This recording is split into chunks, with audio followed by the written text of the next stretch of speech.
Now, starting off with what is autism? Autism is defined as autism spectrum disorder.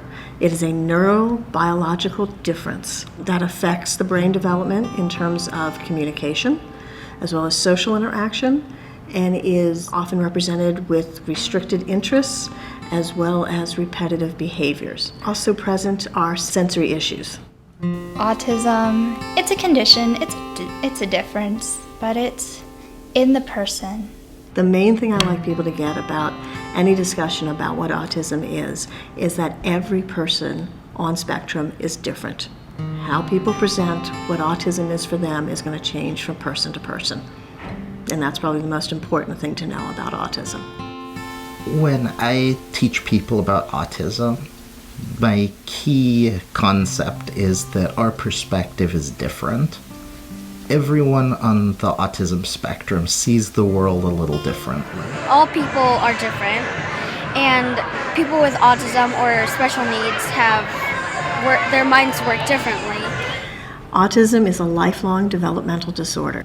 Oftentimes people can develop coping mechanisms, and sometimes some of the more difficult sensory impacts are reduced, but people who are autistic stay autistic.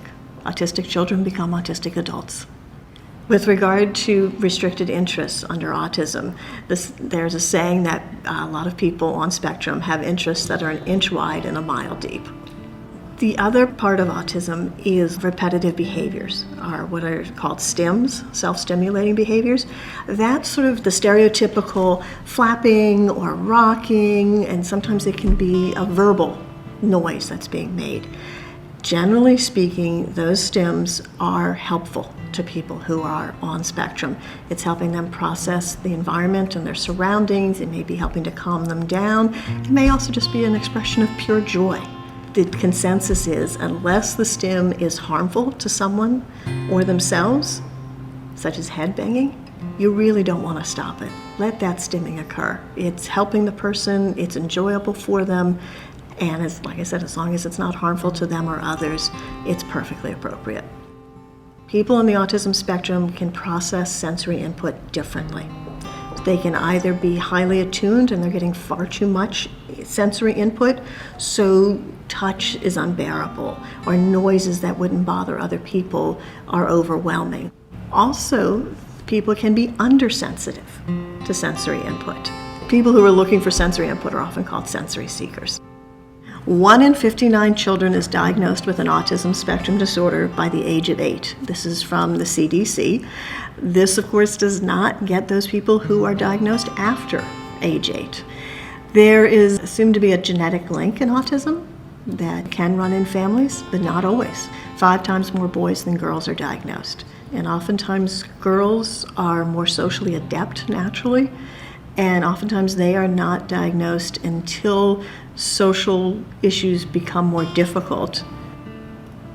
Autism frequently occurs with other diagnoses. I believe some 86% of people on the autism spectrum have a co-diagnosis, and over 50% have 4 or more co-diagnoses. How does autism present?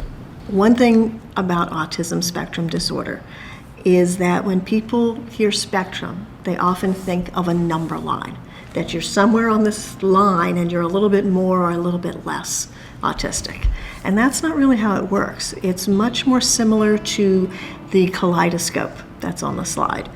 You can be anywhere within having differences in language, with motor skills, perception, executive functioning, and sensory impacts. And all of those can be impacted anywhere within that circle.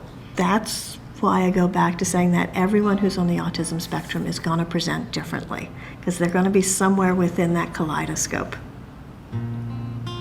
For more information, please check out the ASO website at autismsocietyOregon.org.